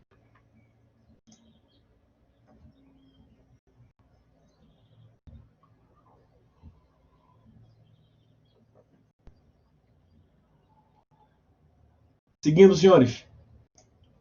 Mais coisa para ver. Vamos lá. Tá chegando no final. Artigo 337, meus amigos, inciso 8º. Questões preliminares. Incumbe ao réu alegar, antes de discutir o mérito, conexão. Sobre a conexão, nós falamos quando do estudo da competência. Falamos, inclusive, nesse semestre aqui, nos marcos temporais do processamento. Se litispendência e coisa julgada, que mencionamos ainda agora, nos remete à identidade entre demandas idênticas, a conexão está no fenômeno da semelhança entre demandas. São demandas semelhantes. Tanto é assim, o artigo 55 vai dizer que reputam-se conexas duas ou mais demandas quando lhes for comum pedido ou a causa de pedir. Artigo 55 do CPC. Aqui. Artigo 55. Já vou trazer logo o parágrafo 1º, que é o que mais me interessa aqui nesse momento. O caput eu já li. Reputam-se conexas duas ou mais ações quando lhe for comum pedido ou causa de pedir. Parágrafo 1º. Os processos de ações conexas serão reunidos para decisão conjunta, salvo se um deles já tiver sido sentenciado, evidentemente. Então, o réu alegou. Excelência, tem conexão. O juiz acolheu. E é verdade, tem conexão. Vai gerar a extinção do processo? E a resposta é não. Vai remeter para o juízo prevento. Lembra? Os senhores se lembram? Nós vimos isso lá no período próprio, vimos isso aqui também, artigo 58. A reunião das ações propostas em separado, conexas, far-se-á no juízo prevento, onde serão decididas simultaneamente. O que é o juízo prevento? É onde se deu a primeira distribuição, registro ou distribuição, artigo 59, que é o artigo imediatamente seguinte. Ok? Então, esse inciso 8º é mais uma das preliminares. Ele é uma preliminar imprópria, porque o seu acolhimento não gera extinção do processo, gera remessa ao juízo prevento. Uma preliminar imprópria ou preliminar dilatória. Esse é o inciso 8º do artigo 337. Vamos ao inciso 9º do artigo 337, com isso nos aproximando do final. O réu pode alegar, antes de discutir o mérito, incapacidade da parte, defeito de representação ou falta de autorização. Onde que se situa esses elementos aí? Na capacidade das partes. Capacidade das partes, que no processo civil, os senhores devem se lembrar, né? Se divide em capacidade de ser parte, de estar em juízo e capacidade postulatória. Qualquer vício nesses elementos aí, capacidade de estar em juízo, capacidade de ser parte, capacidade postulatória, era um vício processual que demanda correção. Essa parte final aqui ainda, ó, falta de autorização. Essa falta de autorização nos remete à outorga uxória. Outorga uxória, que é o instituto em que se exige autorização específica do cônjuge para que se proponha demandas reais imobiliárias. A autorização do cônjuge para a propositura de demandas reais imobiliárias em não havendo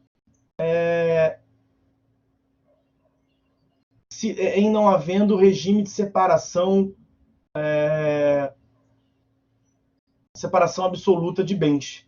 Tá? Aí precisa do consentimento do outro cônjuge. Chamada de outorga uxória, autorização do outro cônjuge. Nós vimos isso lá em TGP 2. Qualquer tipo de vício, portanto, quanto à representação da parte, o juiz vai determinar a correção. É claro que nós estamos aqui analisando pela ótica da alegação do réu. Seria um vício quanto ao autor. Mas vício quanto à representação da parte pode ser qualquer uma das partes, né?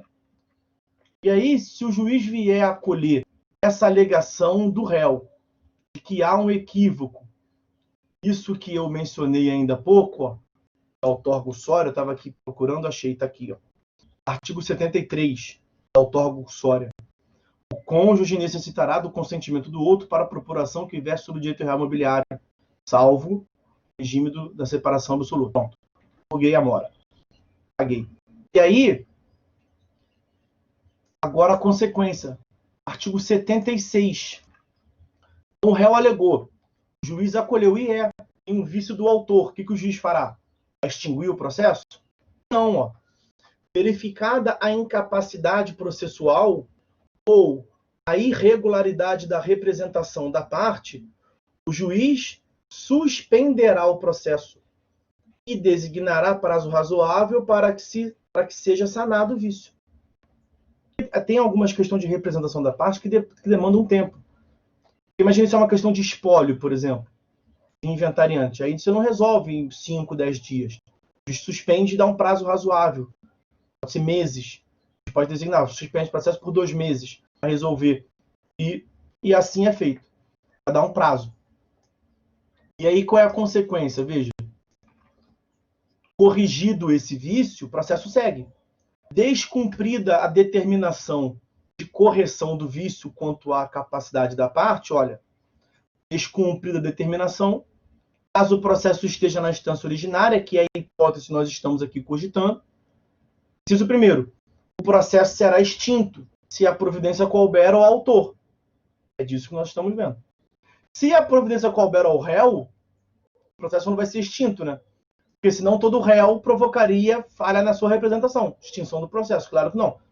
Se a providência couber ao réu para corrigir a sua representação e ele não corrigir, aí vai ensejar a revelia. E se for um caso de um terceiro, ele vai ser excluído do processo. Ok? Então, veja, aqui também nesse inciso 9º do artigo 337, nós estamos diante de uma preliminar imprópria. Por quê? Não gera diretamente a extinção imediata do processo. A consequência imediata é uma dilação preliminar imprópria ou dilatória. É uma dilação procedimental. O juiz suspende o processo para dar prazo para o autor corrigir. Isso pode vir a ocasionar indiretamente a extinção do processo, mas não pela alegação do réu. Na verdade, por uma inércia do autor. 76, parágrafo 1º, inciso 1º. Ok?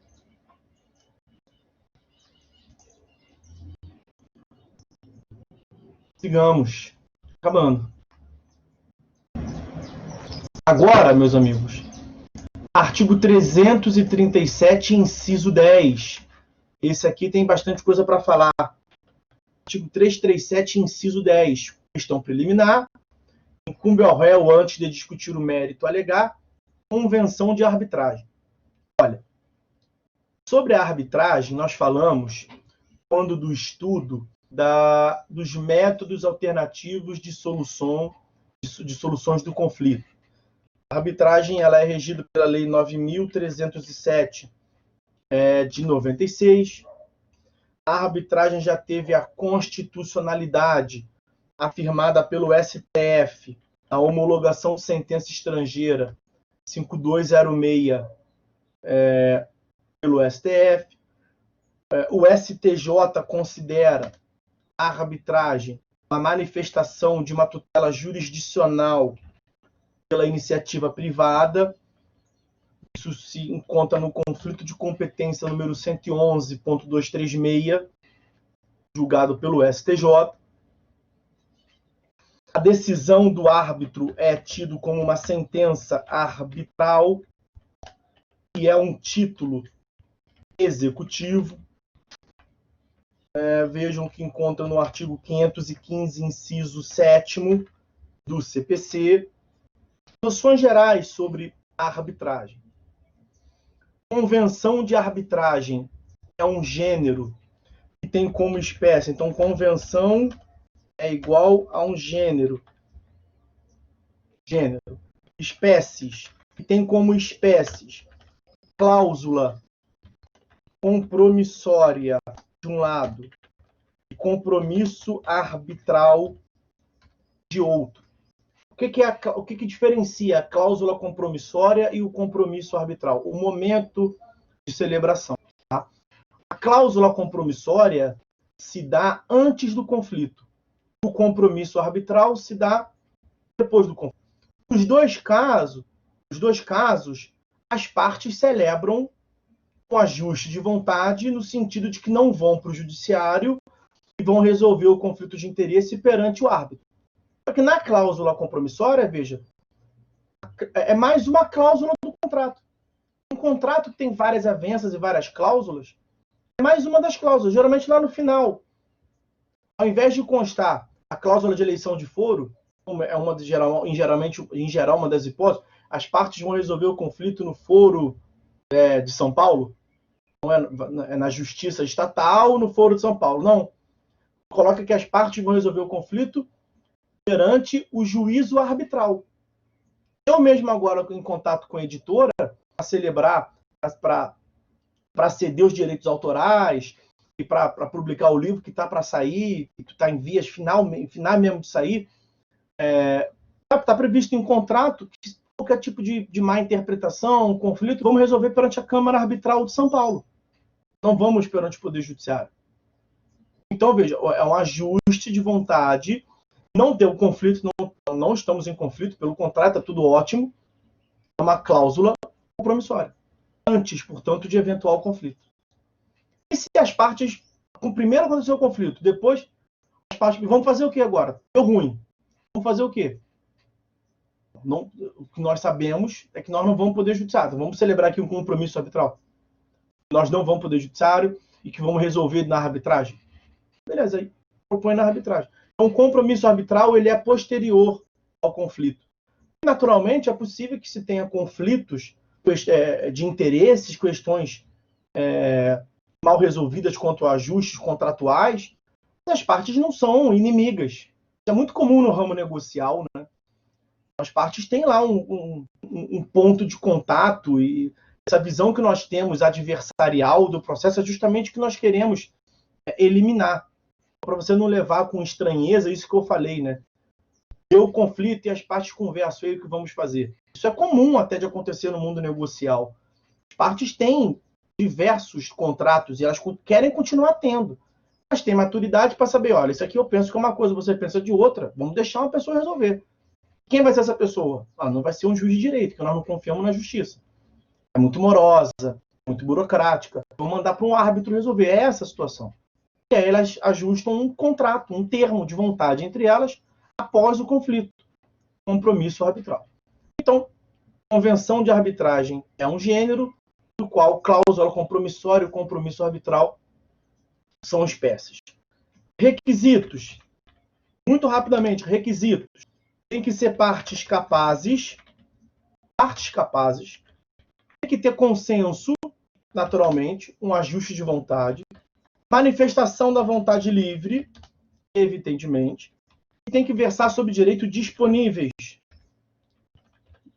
Versar sobre direito disponível. Você não vai levar para arbitragem, naturalmente, uma questão sobre a interdição de uma pessoa, paternidade, sobre direitos indisponíveis, você não pode levar para arbitragem.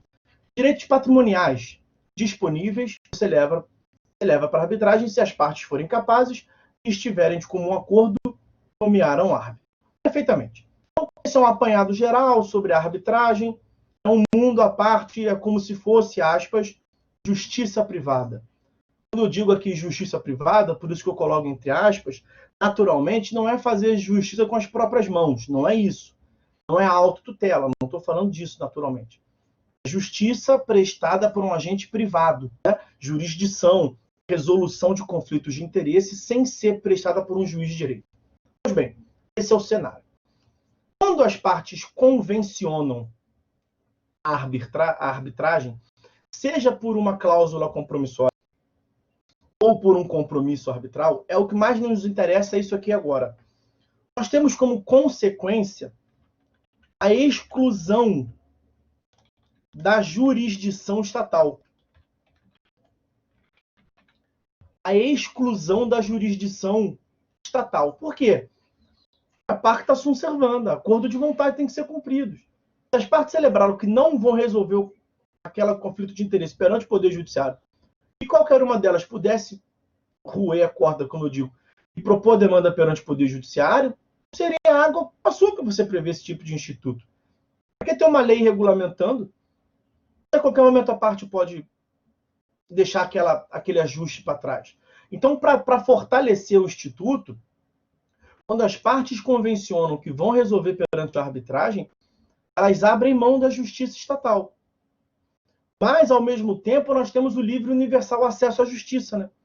Então, quando se diz que a parte abre mão da justiça estatal, não é que ela não pode propor a demanda. Na verdade, implicitamente nessa ideia, nessa afirmação, está que depende da outra parte interessada a alegação da convenção de arbitragem. Quer dizer, eu celebrei com a editora que qualquer tipo de conflito de interesse nós vamos resolver perante a arbitragem, uma câmara arbitral. Aí dei um erro lá qualquer, a editora propõe uma ação em face do Arthur. Uma ação perante a justiça estatal. Uma ação perante a justiça estatal. O que isso significa? Que eles roeram a corda, que eles voltaram atrás e deram um passo atrás na vontade anteriormente manifestada de resolverem a controvérsia perante a arbitragem, não é isso? Tem uma vontade manifestamente expressada na convenção de arbitragem celebrada de que eles querem ir para a arbitragem. Depois tem uma vontade manifestamente expressada pela petição inicial deles. E se eu estou sendo chamado a contestar, é porque a jurisdição estatal foi provocada. E foi provocada pela petição inicial do autor que são eles. Então, eles manifestaram o ato livremente também, posteriormente. Então, eles que manifestaram livremente que querem ir para a arbitragem, depois manifestaram livremente que querem ir para a jurisdição estatal. Depende de quem, portanto, definir aonde que aquele conflito vai ser resolvido. O demandado. Nesse meu exemplo, eu. Por quê? Porque eu posso decidir se eu vou querer a aplicação da convenção de arbitragem que nós celebramos antes, 337, inciso 10, que nós estamos vendo, ou se eu vou deixar o processo correr na jurisdição estatal. Basta que eu não alegue. Por quê? Porque eu já mencionei aqui para os senhores, nós já vimos que mesmo que o juiz perceba, a editora juntou lá na petição inicial, juntou com a petição inicial o contrato. E lá no contrato tem uma cláusula prevendo que é o árbitro que vai resolver. O juiz percebeu, mas o juiz não pode se pronunciar de ofício sobre aquilo. Eu já havia colocado esse dispositivo antes para os senhores. Excetuada a convenção de arbitragem, é o que nos interessa. E a incompetência relativa, deixa ela de fora. O juiz conhecerá de ofício as matérias desse artigo. Então, tirando fora a convenção de arbitragem, o juiz conhece de ofício o que está nesse dispositivo. Dito de outra forma, o juiz não pode conhecer de ofício da arbitragem. Então, mesmo que ele tenha visto ali a cláusula arbitral, o juiz não pode sobre ela se manifestar de ofício. Depende da postura, portanto, do réu. E aí é algo muito próximo da incompetência relativa. Se o réu não alegar incompetência relativa, o que nós temos? A prorrogação da competência. O juízo que era incompetente não vai continuar, vai passar a ser competente? Artigo 65, isso lá na incompetência relativa. E aqui na convenção de arbitragem? É o 337, parágrafo 6º. 337, parágrafo 6º, logo o imediatamente seguinte. A ausência de alegação da existência de convenção de arbitragem, na forma como esse dispositivo acabou de mencionar, implica a aceitação da jurisdição estatal e a renúncia do juízo arbitral. Faz todo sentido. Por que inicialmente prevalece o juízo arbitral? Porque ambas as partes manifestaram expressamente a vontade do juízo arbitral. Expressamente como? Ver lá o contrato, cláusula arbitral. A editora e Arthur falando, nós dois queremos arbitragem. E aí, posteriormente, a editora propôs uma petição inicial. Então, prevalece a manifestação posterior, né? Ela se arrependeu. Ela manifestou também omissivamente, né? Um ato ativo omissivo comissivamente, ela manifestou um ato, ela praticou um ato, petição inicial, manifestando a sua intenção na jurisdição estatal, a petição inicial. E agora o jogo está com o réu, incumbe ao réu, o réu que vai definir. E aí, se o réu não nada a alegar na contestação, o que isso significa? Que por um ato omissivo do réu, ele quer permanecer na jurisdição estatal. E ninguém pode alegar, meus amigos, desconhecimento da lei. A lei é muito clara. Então, o réu que pode alegar convenção de arbitragem e, alegando convenção de arbitragem, olha o que consta do artigo 485, inciso 7º. 485, inciso 7º. Quando o réu alega a convenção de arbitragem e o juiz acolhe, o acolhimento da alegação da existência de convenção de arbitragem, 485, gera uma sentença de extinção do processo. Então o réu sabe que se ele alegar e o juiz acolher, isso é uma preliminar própria, gera extinção do processo. E o réu já sabe que se ele não alegar, ele não pode alegar depois. Se ele não alegar em preliminar de contestação, o processo vai avançar na jurisdição estatal. Então, a alegação da existência de convenção de arbitragem é também uma exceção, né, sujeita à preclusão. Só pode ser alegado até o momento da preliminar de contestação. Ok? Entenderam isso? Se o réu não alegar, volta à jurisdição estatal a ser a regra. Volta à jurisdição estatal a ser a regra. E aí, para encerrar, vamos ver aqui o último grupo de dispositivo. Artigo 337, inciso 11. Artigo 337, inciso 11.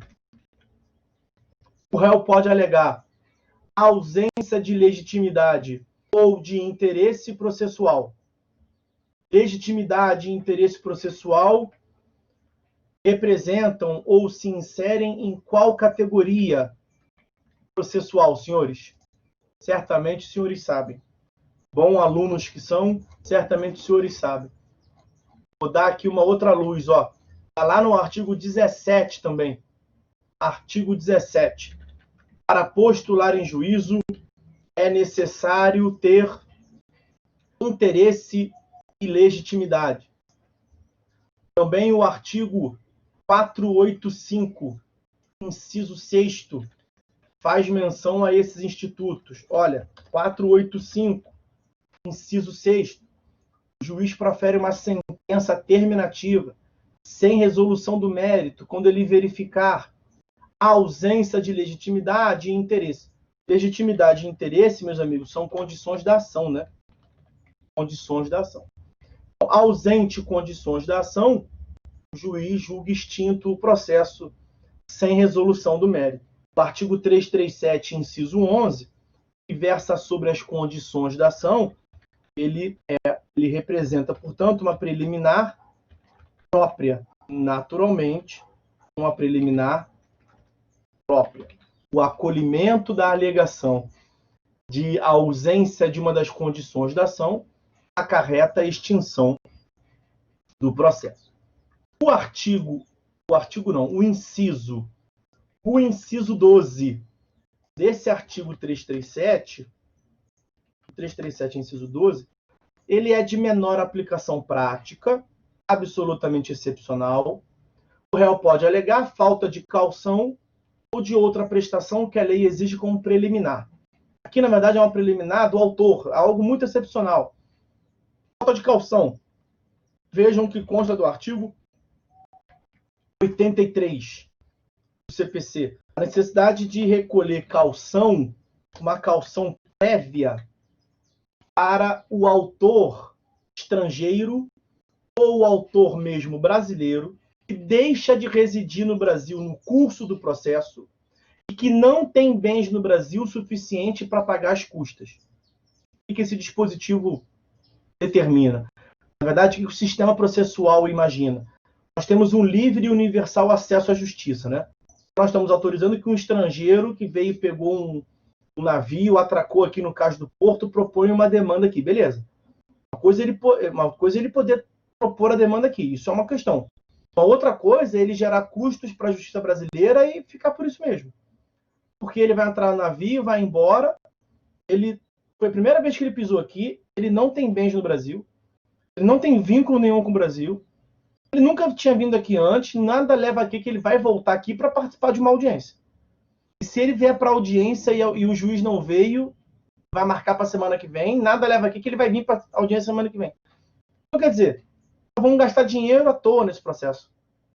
Provavelmente. Então, por precaução, a lei determina que se faça um cálculo geral do custo geral global desse processo.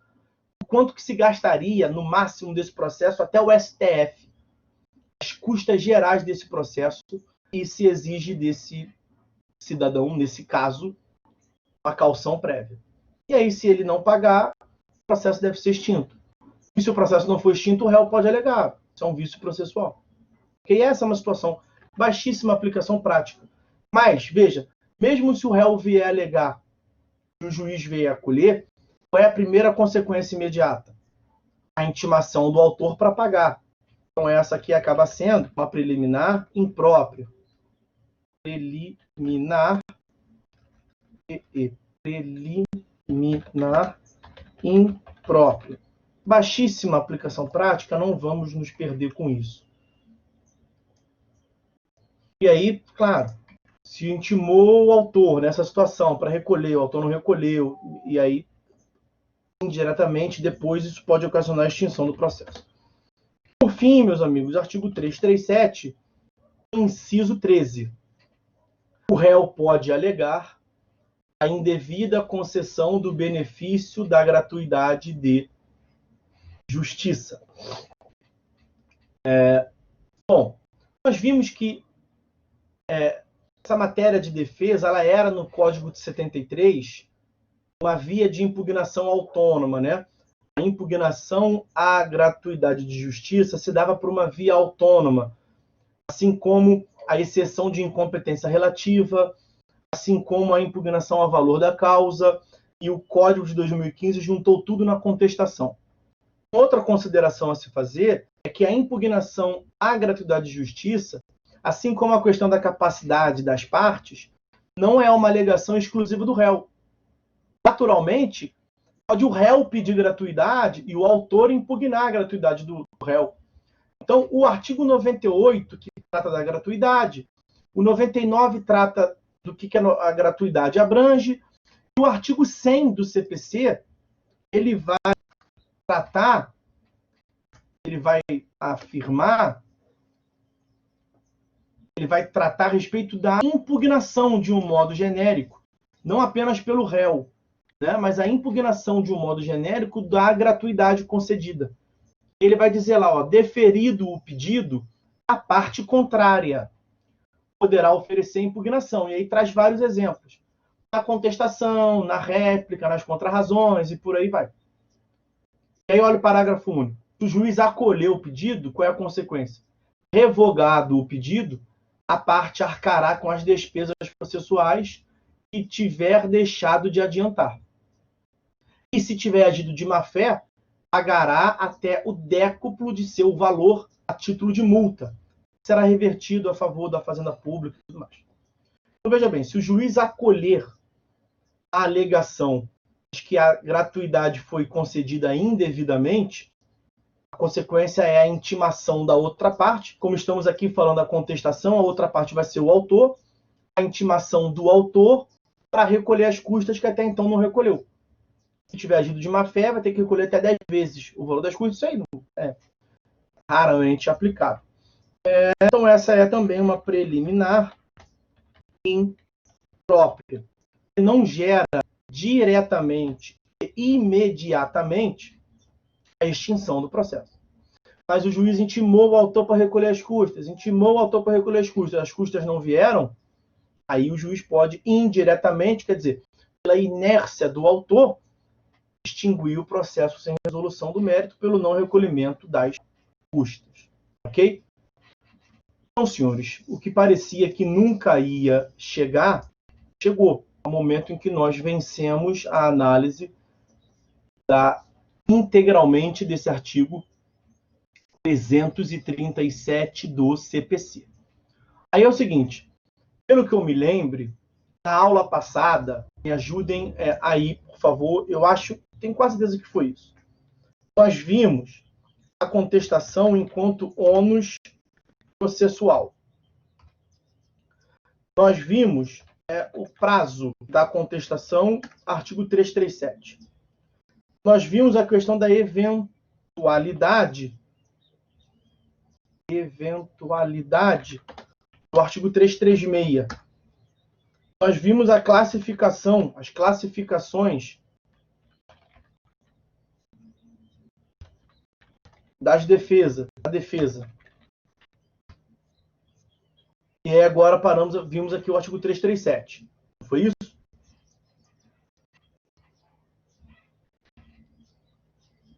Foi isso?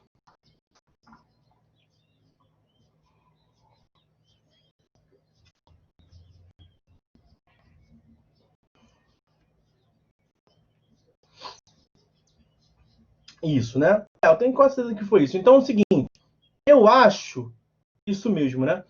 Eu acho que eu até mencionei isso que eu vou ver com os senhores agora, mas eu vou tratar de novo, até para deixar o caderno de vocês o mais completo possível, tá? Vamos lá. Para seguir uma certa ordem, vamos agora tratar da correção da ilegitimidade passiva. Correção da ilegitimidade passiva. Como nós vimos, uma das matérias que o réu pode alegar em questão preliminar é a ausência de condições da ação. Uma das condições da ação é a legitimidade das partes. O réu pode alegar que ele é parte ilegítima. Isso no Código de 73 era tido como uma modalidade específica de intervenção de terceiro. Era, não é mais. Isso era a antiga nomeação à autoria. Nomeação à autoria, que gerava confusão, porque tinha autoria no nome do instituto, mas entrava um réu. Porque não era nomeação à autoria para entrar um autor, era a autoria do dano. E isso está previsto no Código atual, no artigo 338. Então, deixou de ser uma intervenção de terceiro típica. Tá? Mas a lógica é a mesma. Artigo 338 e 339. Artigos 338 e 339. E a minha ideia aqui não é ler o dispositivo todo, tá? É um artigo ou outro que eu leio com os senhores estão acostumados. Não vou ler todo, vou passar a ideia desses do 338 e 339 e seus parágrafos. Vejam bem, olha o 338 caput. Alegando o réu na contestação ser parte ilegítima ou não ser o responsável pelo prejuízo invocado, o juiz facultará ao autor, quer dizer, vai intimar o autor, para que em 15 dias o autor determine a alteração da petição inicial para a substituição do réu. O autor que vai definir se isso vai acontecer ou não. Artigo 339, para entender melhor o 338.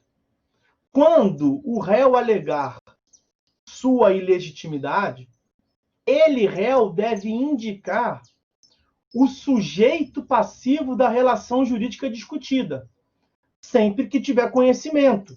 Claro, sob pena de arcar com as despesas processuais. Então, se o réu souber e nada falar, as despesas do processo ficam por conta dele, réu. Ele não vai querer isso, né? Então é batata quente. O que o réu está dizendo? Comigo não tá, não sou eu. Ah, então não é você, é quem? Não sou eu, é meu patrão. É uma questão clássica de a nomeação à autoria no Código 73. Eu não agi em nome próprio, eu agi por ordem do meu patrão.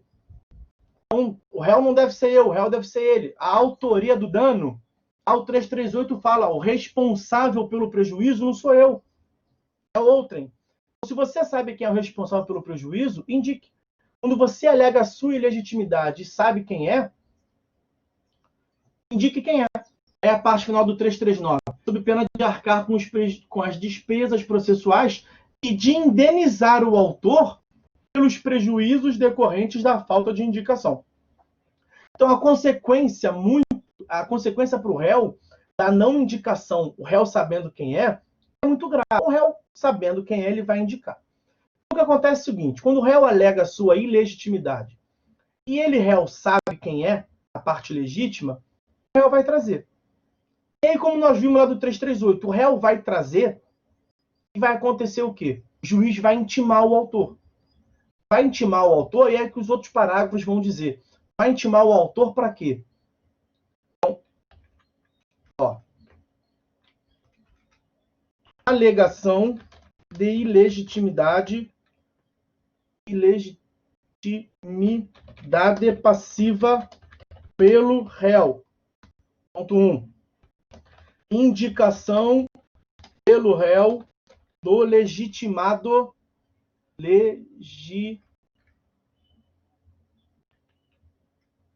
esse meu óculos está legitimado passivo. O réu indicou o legitimado passivo. E aí faz o quê? Intimação do autor para definir. Aí chegamos no ponto que eu queria. O autor vai definir o quê? Uma dessas opções aqui. Opção número 1.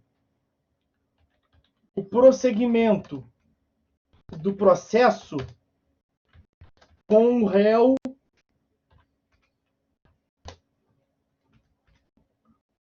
originário. O autor pode falar assim: não, excelência, não vamos cair nessa lorota desse 7.1 desse réu aí, não. Nada de tirar ele para colocar outro. É ele mesmo. A autoria do dano, a responsabilidade pelo dano foi dele mesmo. Ele tinha os domínios, os atos, eu quero continuar com ele. Ok, consegue. Quem tem o domínio, quem determina como é que vai seguir a demanda é o autor.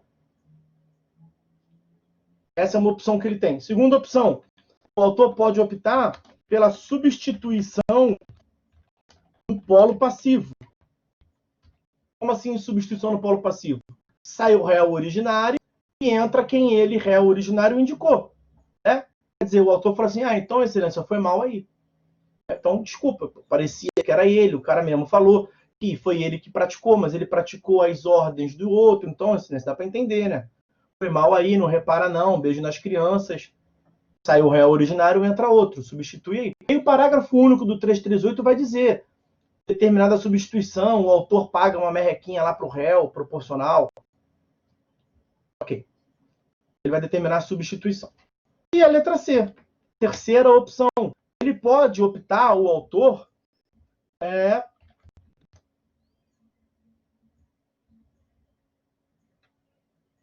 vai definir pela formação de litisconsórcio passivo superveniente.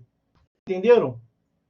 Litisconsórcio passivo superveniente. Estamos ok aqui? O que significa litisconsórcio passivo superveniente? Pluralidade de réus que não estavam juntos desde o começo. Pluralidade de réus que se deu no curso do processo. Por que no curso do processo? Porque um dos réus entrou depois. Quem é o réu que entrou depois? Aquele terceiro. O que aconteceu aqui? O autor falou assim: excelência, quer saber? Pelo bem, pelo mal, o cara está falando que não é ele que é um outro cara. Quer saber? Deixa os dois. Eu, para não ter chance de errar, se não for um, é outro. Então, ele está tirando o corpo fora. Está falando que não foi ele, que foi o outro.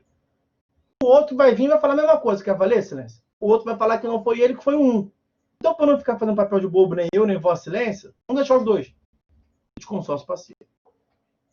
Sempre que eu dou essa aula em pós-graduação, eu imagino, pode ser que muitos dos senhores estejam pensando isso, a primeira coisa que vem à mente é o seguinte: é a dúvida.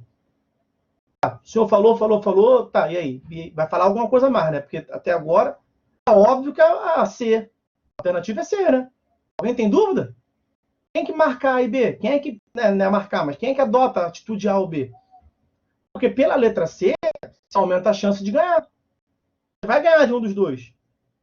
Aí eu digo com certeza, você vai ganhar de um dos dois. Ou você aumenta a chance de ganhar. Não tem dúvida quanto a isso. Mas olha pelo outro lado, você também aumenta a chance de perder. Você vai perder de um dos dois. E qual é a preocupação que você tem que ter aqui para o seu cliente? Perder de um dos dois lá no final significa pagar as custas. Você vai trazer uma despesa para o seu cliente. Aqui a lei está te dando a oportunidade de você fazer um ajuste na demanda, porque se você levar o processo contra os dois lá no final, você vai ganhar de um dos dois, vai perder de um dos dois. E perder de um dos dois significa pagar as custas que ele teve, significa pagar honorários advocatícios para o advogado dele. O cliente vai ter uma despesa que pode não gostar. Não vai gostar. À toa o processo. Quer dizer, você sabendo realmente quem é a parte legitimada, você tem que tomar a decisão certa aqui. E não sendo possível determinar, havendo dúvida, até concordo que havendo dúvida, deixa os dois. Que há dúvida. Sendo possível determinar, o certo a se fazer é adotar a atitude A ou B. E não por comodismo deixar a opção C, que é a mais cômoda. Ok? Pelo que os senhores têm noção aí das minhas aulas de processo civil, acabou ou falta só mais um pouquinho? Só mais um pouquinho. Pessoal, o último tópico que eu quero ver com os senhores a respeito da contestação é o digníssimo ônus da impugnação especificada. Ônus da impugnação especificada, que é um tópico importantíssimo. O 340 nós já vimos, só para lembrar os senhores, tá? Nós estamos seguindo aí uma certa ordem, né, nesse capítulo da contestação. 340 nós já vimos, vamos ao 341. O ônus da impugnação especificada está no artigo 341. E ele prevê: incumbe também ao réu manifestar-se precisamente sobre as alegações de fato constante da petição inicial, presumindo-se verdadeiras as não impugnadas. Essa parte que me interessa. Nós temos um ônus. Por quê? O réu alega o que ele quiser alegar, o problema é dele. Só que não é mera faculdade, porque se ele não o fizer, a lei traz uma consequência processual negativa. Falamos sobre ônus na aula passada. Qual é a consequência processual negativa? Presunção de veracidade, que não é pouca coisa. É algo muito importante no processo. O juiz presumir verdadeiro, nós estamos vendo aqui a cognição. Nós já definimos o que é a cognição. Ao final, a cognição visa formar o convencimento do juiz. Para que o juiz julgue, o juiz tem que formar o convencimento. E ao formar o convencimento, se ele vai levar algo como presumivelmente verdadeiro, é algo que é muito contrário aos seus interesses. Não é pouca coisa. É algo muito relevante. E como é que você vai ter essa consequência negativa? Que tiro no pé é esse de presunção de veracidade? Quando o autor fala alguma coisa, e você tem todo momento para contraditar, para exercer o contraditório, e não rebate. E não contradita. O que é contraditório? É contradizer. Esse é o ônus da impugnação especificada, é impugnar. Tem que pontuar o que o autor trouxe e refutar cada um dos fatos. Causa de pedido ao autor é composta por fatos. Nós tratamos disso. Causa de pedir próxima, causa de pedir remota. Causa de pedir próxima, composta pelo interesse de agir. O fato que justifica o interesse de agir. Causa de pedir remota, fato constitutivo do direito do autor. O autor vai alegar esses fatos. O que justifica o seu ingresso em juízo, o que justifica o seu alegado direito. E você tem que refutar isso. Tem que bater ponto por ponto o que o autor falou. Porque aquilo que o autor vier afirmar como que ocorreu e que você ficou inerte, o juiz vai presumir como tivesse ocorrido, em geral. Essa presunção é uma presunção relativa, é bom que se diga. A parte final do dispositivo diz ali: salvo você não admitir confissão como direitos indisponíveis, a petição estiver desacompanhada de um instrumento essencial, porque o instrumento é essencial, desacompanhada, estiver em contradição com o conjunto da defesa, então você não impugnou especificadamente, mas no conjunto da sua defesa você acabou refutando, não tem como salvar. É uma presunção relativa. Mas, a princípio, aquilo que você não confrontar, o juiz vai considerar como presumivelmente verdadeiro. Isso não é legal. Não é nem um pouco legal. Quer ver? Eu costumo dar um exemplo, é um exemplo esticado. Os exemplos, assim, é bom esticar a corda, para ficar bem claro. Quer ver? Você imagina o seguinte, o autor vai a juízo e fala assim, excelência, eu sofri um acidente, eu fui atropelado, sofri dano, quero dano material, quero ser ressarcido do dano material, quero dano moral em face do réu. Fui atropelado pelo réu. Vou juntar prova, quero papapá. O réu estava em alta velocidade, o réu estava na contramão, o réu estava embriagado e o réu estava sem carteira de motorista. Ok? Aí o réu contesta. No prazo direitinho, aí o réu, excelência, o réu vem no prazo oferecer contestação para impugnar o que o autor falou. E que fique bem claro, eu estava com a carteira de motorista sim.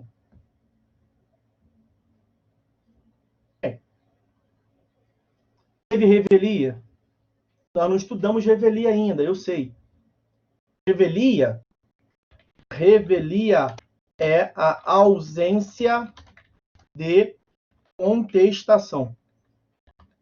Revelia é a ausência de contestação. Nesse caso, teve revelia? Não, não teve. Ele contestou.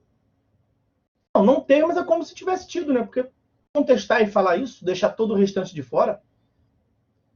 A alegação do autor sobre o fato do réu estar em alta velocidade. O juiz vai presumir verdadeiro. A alegação do autor sobre o fato do réu estar embriagado. O juiz vai presumir verdadeiro.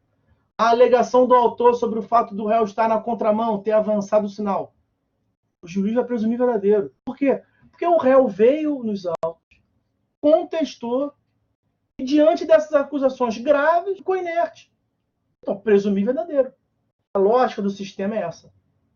Ok? Você tem que impugnar especificadamente, ponto por ponto. Significa dizer também, uma outra consequência, que não se admite, é vedado, portanto, há uma vedação à defesa genérica do processo civil, ou defesa por negativa geral. Ali saiu defesa genéria. É defesa genérica que eu queria escrever. Defesa genérica. Não se admite no processo civil defesa por negativa geral. Você deve impugnar ponto por ponto, fato por fato. Agora, essa restrição, essa vedação à defesa genérica, essa exigência de impugnação especificada, pontuada, de cada uma das alegações fáticas do autor, ela é excepcionada, como está aqui no parágrafo único desse artigo 341. A gente encerra a aula vendo isso. 341, parágrafo único. Esse ônus da impugnação especificada dos fatos não se aplica, porque não tem como eles darem conta, é uma quantidade de trabalho muito grande, ao defensor público, ao advogado ativo, ao curador especial. A curadoria especial, quem exerce é a defensoria pública. Defensoria pública e advogado ativo. Esses podem contestar por negativa geral. Então, é uma exceção importante. Okay? Tirando esses sujeitos processuais, esses representantes processuais, os demais devem especificar, devem impugnar especificadamente, fato por fato, daqueles apresentados pelos autores na petição inicial. Se não o fizerem, serão considerados, a princípios, pelo juiz, como presumivelmente verdadeiro. Essa presunção de veracidade, como eu lhes disse, é uma presunção relativa. Nós teceremos maiores considerações quando formos falar da revelia sobre essa presunção de veracidade. Okay? Há uma relação, há um vínculo entre esse ônus da impugnação especificada e a revelia. Como já deu para perceber aqui, né? Para contestar, alegar, só que estava com a CNH, é quase que ficar sem contestar. Quando a gente tiver a aula da revelia, por exemplo, quando a gente tiver a aula de revelia, eu vou voltar a esse ponto, a esse vínculo com ônus da impugnação especificada e vamos falar melhor dessa presunção de veracidade, ok? Bom, senhores, hoje, então, só isso, essa aula tranquila, suave, pouca coisa, não estava afim hoje de falar praticamente. Vamos ficando por aqui, são 10h01, tá bom? Próxima aula a gente puxa mais um pouquinho, porque essa foi... Não estava muito... só isso. Hoje eu não estava muito afim de dar aula, não, entendeu? Aí eu dei essa aula meio mais ou menos, uma aula melhor, na próxima aula mais puxada. Na próxima aula vamos ter mais conteúdo um pouquinho, tá?